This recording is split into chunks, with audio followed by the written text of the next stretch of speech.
Hello world. Wenda here, aka Meister Mosey, and wanted to share a little about a life experience that I had very quite recently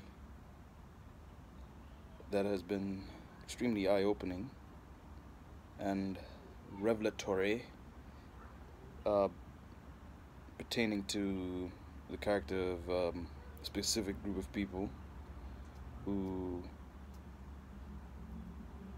are not indigenous to America. And yeah, so I mean, we'll just get right to it. Uh, the last month, I spent pretty much most of February in jail. I was in jail for about a month, and it was a result of a protective order violation where my son's mother, who happens to be of West Eurasian descent.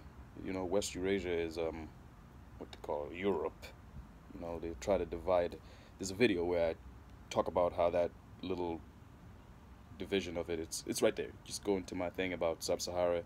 You'll see there's no such place as Europe. It's all one continent, Asia or Eurasia, whatever you pick. Just know that there's no such thing as Europe other than a political subdivision of the entire continent of Asia or Eurasia. So yeah, my son's mother happens to be of Eurasian descent, and I've come to the realization that I was ignorant, naive, what have you, in entering a relationship with such a person or such a being. Because, well, like I said, I just spent a month in jail because apparently I threatened her with violence. Yeah, I threatened a white woman, a white, white, white woman with violence while several court cases were active, right? So there's a few court actions. Most of them were initiated by me, but I'm stupid. I'm so stupid, right? I'm going to threaten a white woman with violence. So um, I have I appealed the case or whatever, and it's pending right now in the circuit court of Montgomery County, and the ebb or the essence of what that experience was it like, I now know exactly how men who look like me ended up hanging on trees less than 50, 100 years ago. Within this century, men who look like me would be found hanging from trees, either charred up after being burnt and amputated and with genital mutilation or whatever, after a white woman says, accuses them of doing this or doing that, even talking. There was a time, like, even specific remarks to a white woman would have a man like me, who looks like me, hanging from a tree. And so, yeah, that's the basic thing that I really got out of whatever experience that I had, other than I made a very big mistake, blessing her with my life force. Because that's another thing a lot of people don't understand is, yes, the woman carries the baby and then gives birth, but it's the man who plants that seed. So at the end of the day, the man is always the initiator of that creation, and the woman. And keep in mind that I'm not saying, that one of them is greater than the other, in the sense that that the man has the seed, the woman. Let's put it this way, actually. this fertile land, right? I have a seed, right? I have a mango seed, avocado seed, whatever. I go and plant that seed in the ground, in the fertile land. It grows and becomes a tree, which has, which has more seeds, right? So, if I did not plant that seed, would that tree have sprouted? Would that tree have produced any more fruit? You know what I'm saying? And in the case of you know, a boy, like if you have a boy, like that's a tree which has more seeds, which has more seeds that can be planted and create more avocados or mangoes, or you know what I'm saying? So at the end of the day, a baby or a child is really at the first or the top is the man. The man, it's the man's property, because that was my seed that I planted. She had an option to, especially today, you know, with all this liberal mumbo jumbo, right? The women have that option to have an abortion, and she considered that at one point. But she knew what that meant for me, because I come from a culture where that is not acceptable, where the idea of ending or stopping something that you initiated from happening, that generates life, is taboo, especially because where I come from, our greatest wealth, or what we consider to be our greatest wealth, is our children. You know what I'm saying? Our children, where I'm from, are our greatest wealth. You can have everything. You can have $1 billion, $1 trillion. You can have $1 billion, $1 trillion, but a being like this is your most valuable property. Yeah, that's my cousin right there. So, yeah, they've gone trying to say that I'm mentally ill for saying that my baby is my property, whereas no one can prove that my baby is not my property unless he went around with another man, right? Then he can be like, no, wait, that's my property, or she can. You know what I'm saying? So, at the end of the day, what are you doing?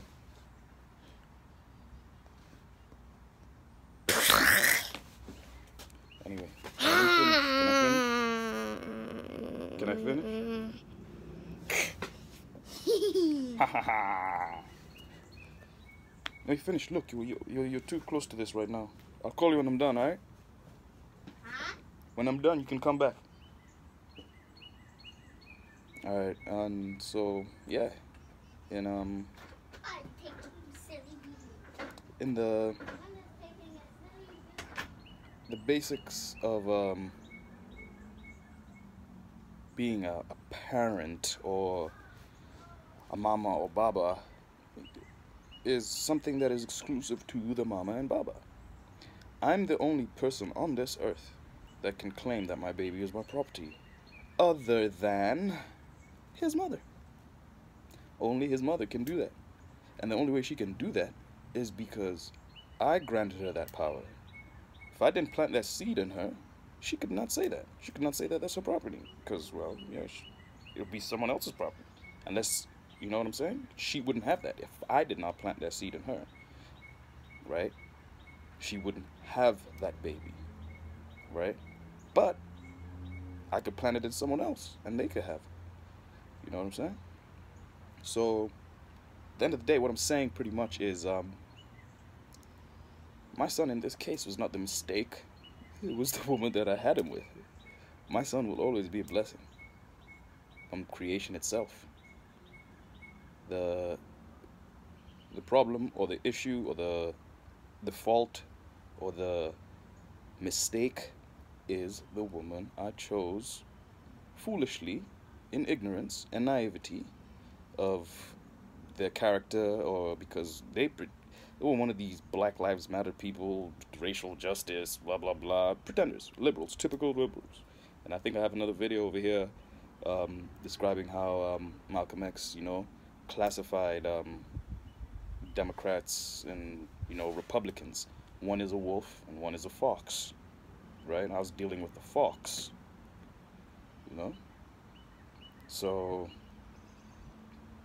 yeah, I've gone about. It's been about a year since I last saw my son, right? He's probably talking, walking, saying "mama," but who is he saying "baba" to? And I asked this question at my hearing, which was interrupted by the judge, whose career is over. I just sent some paperwork showing, like, I just sent some paperwork. I just sent some paperwork letting them know it's real, right? And right now I'm about 600 miles away from him. I went from being within 20, 15 miles of him to being 600 miles from him because this whole situation has disrupted my life because they want to, like especially today, these courts. There's a racketeering influence to corrupt organization that exists in the court where, yeah, like they use babies to make men slaves. They use conflict between a man and a woman to make men slaves, involuntary servants. And I experienced some of that firsthand. Like I can testify. I can testify. There were a number of men in there. There was actually one who was there whose wife was actually was like trying to like rescind or cancel the protective order, but the state, once you get the state involved, and that's the thing right now. Oh, the state of Maryland is fucked. The state of Maryland is fucked. They will go bankrupt by the end of this if they don't start taking me seriously.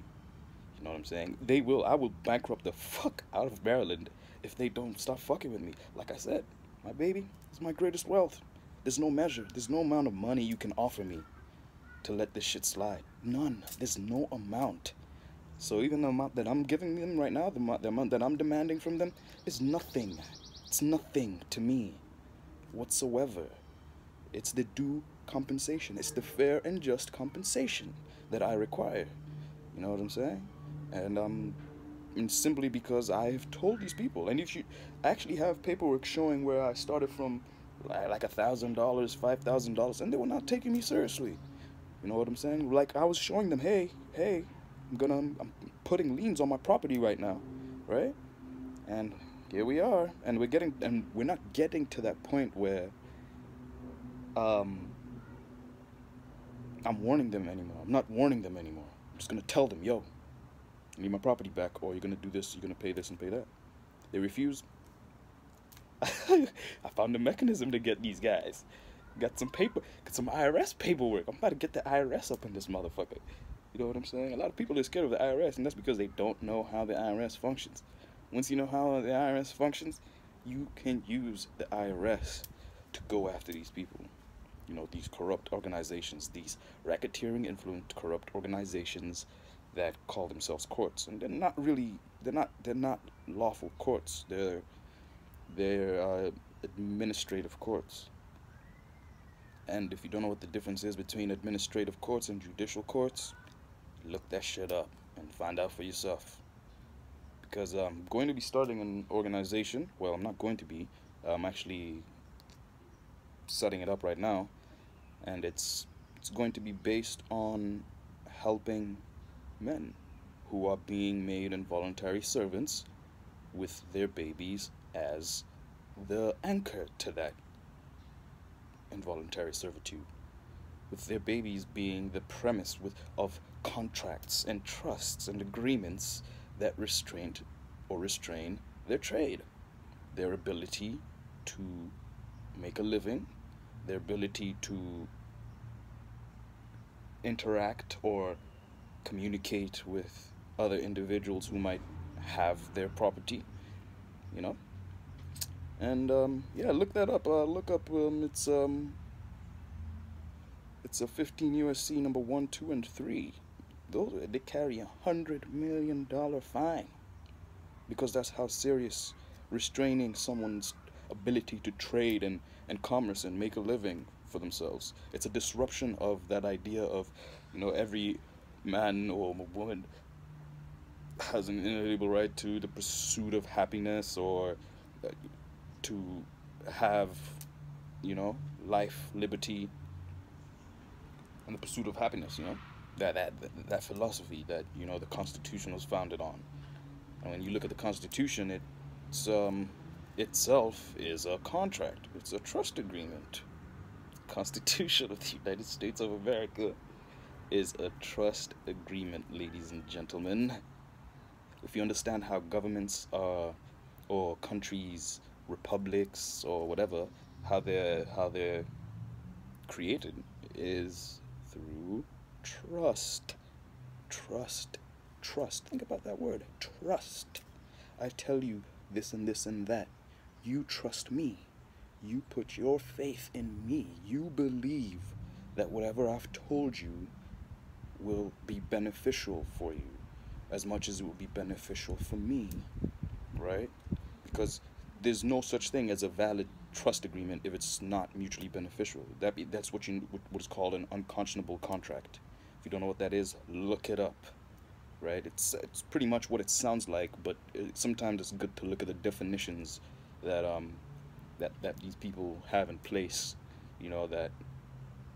That has resulted in these hundreds of tens of thousands of laws which stem from two. There are only two laws, and I think I've mentioned this in a bunch of my other videos. There are only two laws that exist. Don't kill, right? Unless it's in self-defense. Don't kill or harm another man or woman. When I say man, it encompasses both. Don't kill or harm another man or woman unless it's in self-defense. If you're defending yourself, self-preservation, you have a right to self-preservation, right? So if someone is threatening you